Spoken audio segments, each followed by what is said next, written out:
I'd like to introduce the speaker today, and honestly, you're just here in for a real treat. Mihn Tower, we've known Mihn for several years. We met her at our church in Vienna when she spoke about her past and how she came to come to this country. Mihn was born and grew up in Saigon, South Vietnam. She left Vietnam in 1975, the fall of Saigon, escaped by sea. How many of you had someone that you knew or relative in the Vietnam War, or were in it? Many. So you will appreciate this. At sea for several weeks and saved by Taiwanese fishermen, she lived in Taiwan for 8 months. She moved to France. She lived there for 4 years, then moved to Australia. She lived there for over 25 years, and she moved to the U.S. in 2006. And in Australia, she has a daughter now that lives in Townsville, Mary Jo. We were in Townsville and have told her she's interested in her daughter knowing about Rotary, so we have a contact for her. So hopefully, and Mihn is very interested in Rotary herself. Mihn worked as an RN, a nurse practitioner, for over 20 years in Australia. Her career changed when she arrived in the U.S. She studied at Pittsburgh Theological Seminary. She graduated in 2013. Further education into chaplaincy since 2014. Mihn has been working in the area of hospice, palliative care, and in an acute hospital setting as a chaplain. She is now pursuing a further education for a doctoral program at Borden Conwell Theological Seminary in Boston, Massachusetts. She's married, has 2 grown-up children who live in Australia, both of them. Her son lives close to Sydney, and her daughter in Townsville. Mihn just released her memoir last year with Michelle Ray Hall, co-writer of her story. And I have her book here. If you want to read what it was really like for a child in leaving Vietnam and life after, she has a few here. She, as a child, Mihn of the Vietnam War and a teenage refugee, she is an advocate for social justice, particularly for those facing oppression in Southeast Asia. And I would add that Mihn has committed 50% of proceeds from the sale of her book to mission work overseas. Wow. So, Mihn. What do you think of the book? The book is wonderful. It's straining forward, and it's her personal story. And she had, there was a woman at our church that helped her bring her story in writing. So if you are interested, they're $15. That's what she sells them for. They sell for on Amazon too for a little more. So if when you hear her, you want to know more, she has a few books with her. Mihn?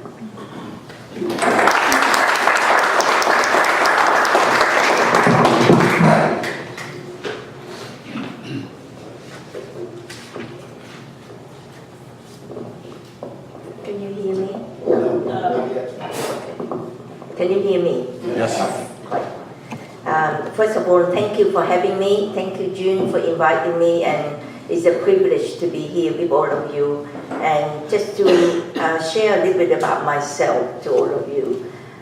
So as June introduced, my name is Mihn Phuong, and my Vietnamese name is Mihn. And Mihn is kind of like a Smith in English. So, when I escaped and we arrived at the refugee camp, and when people introduce, I could interview us and ask the name, and I said my name is Mihn Phuong Mihn, and then a few more people Mihn come along, and the interviewer said, "Oh, you relate to each other?" I said, "Not really," you know? But so I realized that Mihn is similar like Smith in English. So as June already introduced, I come from Vietnam. I was born and raised in Vietnam. In a very privileged family. I did not realize I was privileged until I left and looked back. And I was brought up in a Christian home, in the Catholic actually. My mom and dad sent me to a boarding school, to a Catholic school, learned, on the like a pray and things. And first of all, I want to say that please forgive me. Sometimes I talk in my talk, I refer about God because that's my Christian faith. So I don't want to you take that. Please do not take that as an offense if I offend you in any way. But that's the way I refer about my Christian faith. So in 1968, that I don't know how much you know about, but 1968 is a 10th offense.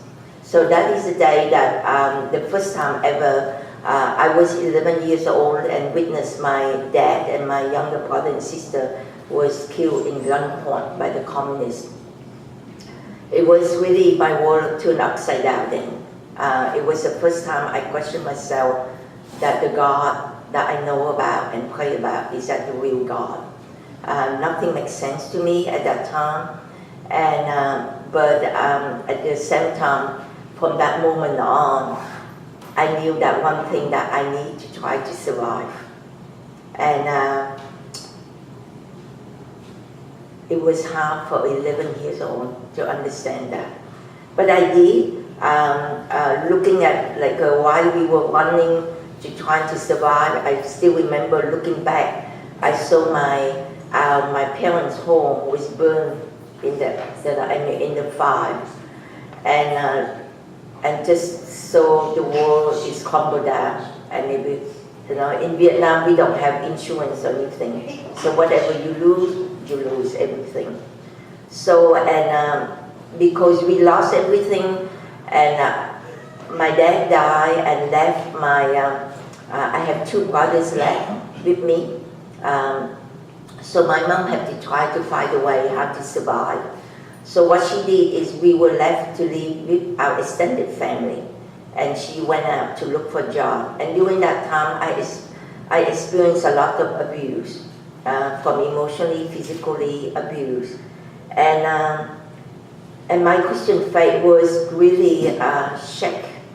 I was very distant with God. I was very distant. I didn't lose, I still know God, but kind of I'm a person putting God in the box and say that nice knowing you and you're my friend, and you sit there, and I just move on with life and trying to survive every day through the abuse and knowing that there's nothing else that I can hope for.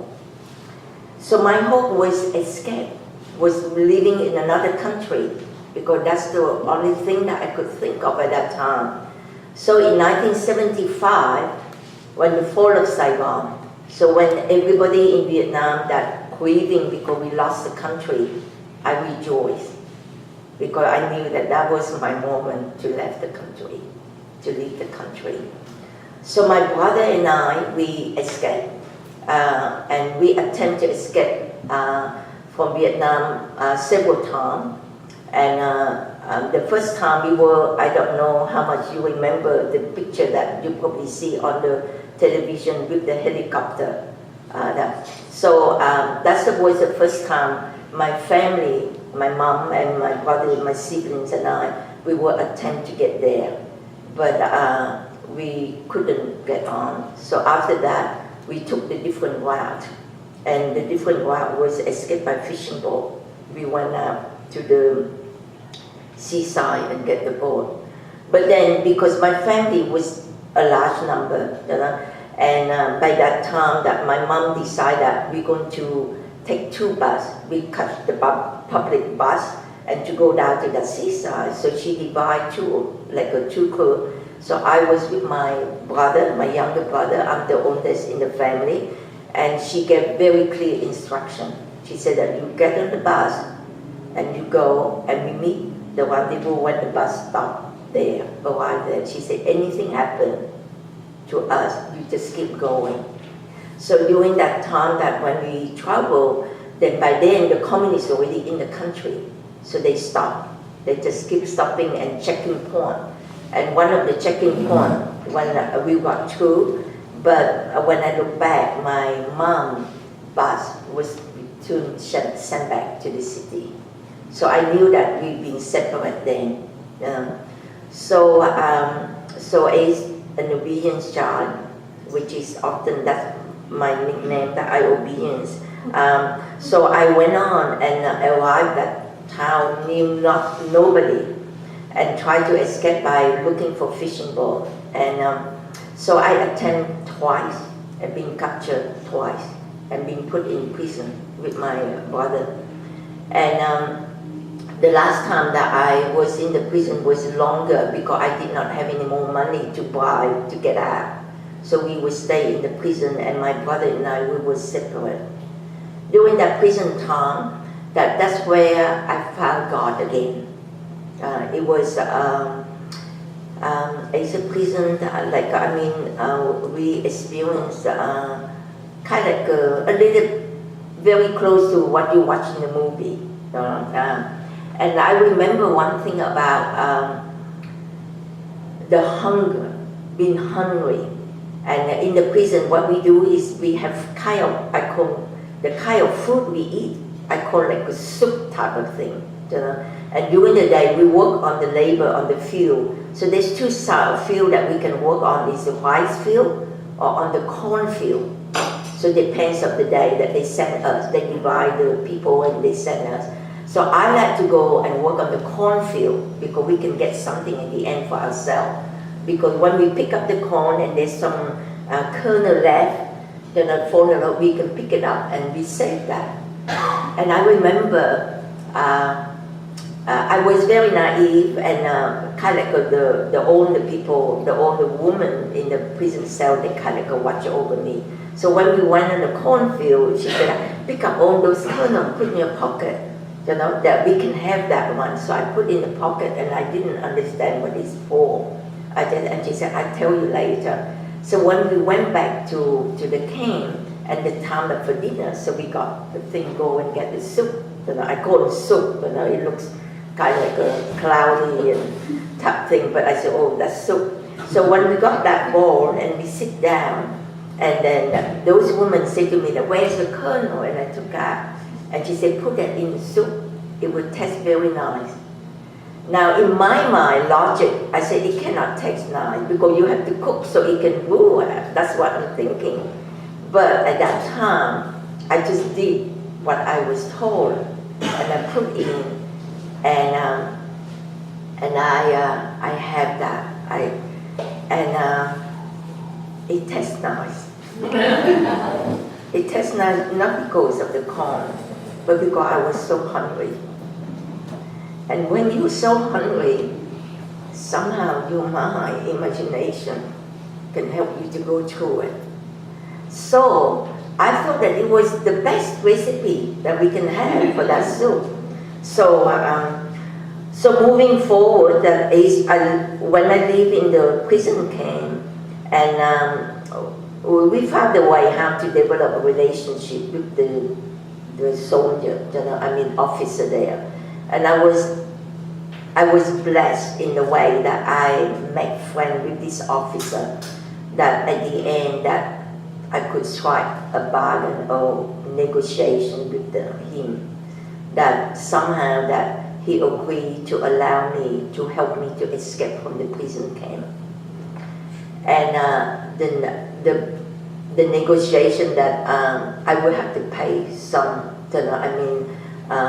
a price later on, that to send money to them, to him. But the key that he said that that when you escape, and if you get caught, I'm the one who shoot you first, because he could not afford that if they torture me and I say who helped me to escape.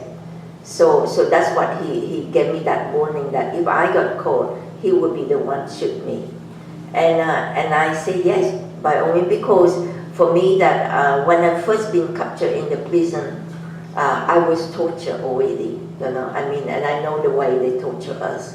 And I rather been shot, die than go through the torture.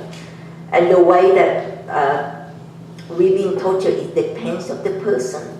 The officer, what they do is they have a many way of torture, and they will find the weakness of that person, that which one is the most effective for that person, the most that they fear the most. And for me, it was water. And it was water in the sense that they put my head down the water until I could not breathe because the way the officer communists see that if you escape from the country, that means you did something very terrible, the crime, and you have something to hide. So therefore, they wanted to know. And even like I'm a civilian and I just don't want to live under communism. But they don't understand that. They think that I have something secrecy with the government that I want to hide. So that is the torture that it was the most effective on me, that they keep doing that. So when the captain said to me that he would shoot me if I got captured for my escape from the prison, I felt that that was an easy bargain. I could take that. I said, take that. I said, okay, go ahead and do that. So as I move on, and God blessed me that in a way that my brother and I, we could escape, and we just keep running and get to sea, you know. And we just at the end we found a fishing boat that willing to take us out. The fishing boat trip, it was at sea, was really another testing of my faith, because I didn't know that we had to face sea pirate. I didn't know that. So, but the sea pirate didn't attack us. So one of them that we were running out of water and food. So we were looking, and at sea we just like I can remember the sea, water, and the sky virtually touching each other. That's how I could see. And we were looking, desperately looking for water and some food. And one day we were lying I was lying on the boat because I was so seasick. And I could hear the call out loud for help. You know? And I tried to lift up, and we could see a boat from far away. So the captain on our boat was looking, and we were coming towards close.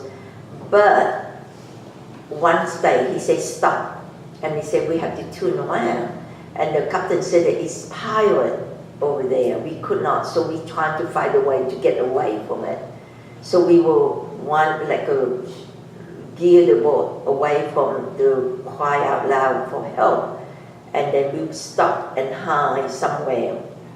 And then later on, the captain said that let's go back. And the whole time I was lying on the boat and praying, because somehow I felt like we're going to die. You know? So when we went back, then that boat was floating around, but there's no noise or nothing. So the captain said, I think it's safe now.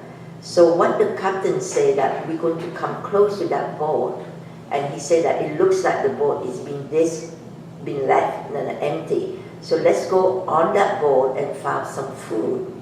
So he delegated 2 men and my brother and I, 4 of us, to go on the boat to look for food or whatever we can scavenge from that boat. So when we climb on that boat, I worked at the deck. It was okay. I saw the blood splashing. But then when I go downstairs, because downstairs, that's where I've been told that there's food there. I walked down there, then I saw a woman was lying on the bed and was bleeding everywhere, but she was still alive, you know, and a child, like I call about probably 6, 7, I could see that he's dead and was killed. And I never forget that image. I never forget that image, because she was looking at me and saying that help me. And I didn't know what to do. So fortunately, the man come down and said and told me to go and look for food. I fixed this one up, you know. So I went and looked for some food, and as I walked out trying to climb up the stair to go upstairs, I saw the 2 men that came with me were standing near the woman and say something that I couldn't hear, but I could see in the corner of my eyes that one of the men put the pillow over her face, you know. And at that time, I was really angry at that 2 men. I was really angry, and I was thinking that how on earth I spent my journey with these people, the killer. But now when I look back, I realized that even later on when I talked to my brother and other women, they explained, they said that we had to do that. We couldn't save the woman. She's bleeding so much, and there is no way we can save her. And if we don't help her, she will lie in there and suffering until she dies. And we don't know how long she will last. So that's the way that the mercy comes, in that sense that we help that woman. But you know what? It's hard for me to understand that. You know, it's hard for me to understand that when I was 18 at that time, that to understand that how can we shortcut a life and say that is a blessing for someone. So that is went on, and we move on. And another scene that is still with me today is we heard people, like we saw people floating, the body floating at sea, and we heard the calling out, and it was a man that holding his child about, I call him 3-4 years old, and trying to float at sea. So we saved him, and then he was telling us that he got another 3 children out there, and he wanted us to save. But the boat, it was so full, and we could not take any more. I mean, the level of sea and the boat is just like this. So the more we got people, so the captain said we can't save anymore, you know.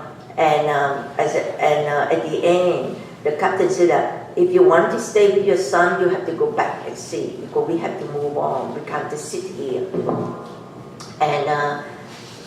And the father was holding on the child and looking at the child and looking at the sea.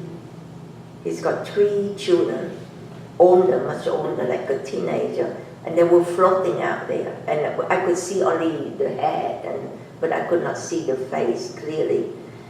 And the father looked at the children and said, "Don't worry, I will come back for you. Don't worry, I will come back for you." And we all know that we will not come back. We all know that we will not come back. And it was so hard for me to hear that. And it is broken for the father. I mean, but he had to make that decision to save that child or to go back at sea with all of them, and don't know how the future or whether they can be alive or not. So, you know, I'm moving on and live my life with that, with that image in my life. But I'm moving on. I was saved by fishermen from Taiwan, lived there for 8-9 years old, 8-9 months, and then move on to France, and then move on to Australia. So my life just continued. I work hard. I try to succeed, in life. But I was living a life as a survivor of PTSD. I didn't know that. I didn't know that I had PTSD. I thought that I'm a normal person like everybody trying to survive. And when I came to Australia, I worked as a nurse, and there's a danger when you know about medical field because you kind of you're your own doctor and you treat yourself. So I just, okay, I'm fine. I start to recognize I have depression. So I kind of manage my depression. And one stage that friends of mine, a doctor, convinced me that I need to take medication, which is finally I have to take the medication to help my mood. But my PTSD was kind of a little bit out of control then. I can see myself that by living a very, I call radical, with my life in many ways, and my mood is really changing. So I have to seek help. And by then I already have family. I already married, I already have 2 children. And unfortunately my marriage dissolved after 25 years. And any marriage that broke up is a 2-sided story. Okay, so I'm not saying that I'm perfect. And my husband then did not know how to handle me, you know. And I expect that somebody will help me. But really, the reality is I have to help myself. And I learned that the hard way. So as life move on, and I learn more through therapy, and I decided I need to move on to another country to see how life is. And my children by then is grown up. My daughter decided she would try to, she went to North Carolina at that time. So I said that, well, as a mother, obsessive mother, I got to follow her and check on her. So I ended up in Northern Virginia and we married again. But then after that, my daughter decided she went back to Australia. So I stuck here. So I said I should not. You know. So my children are very smart. They know the way how to escape from me. But through this life that the calling that God calling me and brought me back to Him is coming here, and clearly my nursing profession stopped then, and I was very close to burnout anyway. So I was glad that I stopped doing nursing because I don't think patients would appreciate to have a burnout nurse taking care of them. So, but God called me to go to seminary. And people say, oh, you will be good because we need more diversity, and you know, I mean, and you got the story that you can serve the Lord. And I really did not think that way, but I was obedient to study at the seminary. And I realized that my calling is really still the same very much as a nurse, but in a different way. You know, I'm still caring for people, but in the spiritual side for them. And I felt that very privileged to be with people that in their, I call them whether their dying moment or where they have chronic illness, that probably that, you know, when we live in our life, and sadly that in the Western world, we don't spend enough time to care for people at the end of their life. Often at the end of their life, that the person will be cared by the family, if they have a family close to them. But otherwise, kind of they've been put and from the professional to the people to care for. And that's a very contrary for my Asian culture that we come. So I feel very privileged to work with the people there, with the people that they need to work alongside with them. To sometimes that I have to say the hard thing. I have to say if they have a Christian faith, then I will say to them that, look how where God is in with them. So my life is, I give you a very glimpse of my 63 years of my life in the nutshell. And of course that you are welcome to read my memoir, but that's not the purpose here. But I just want to say thank you for the people that know about Vietnam, that I on the behalf of the Vietnamese people, we are very ever grateful for Americans have come to the country. And thank you for all you do for the country, for Vietnamese people. I know there is a mixture of feeling, but I can tell you that we always grateful for Americans that come to our country during that tough time. So, thank you.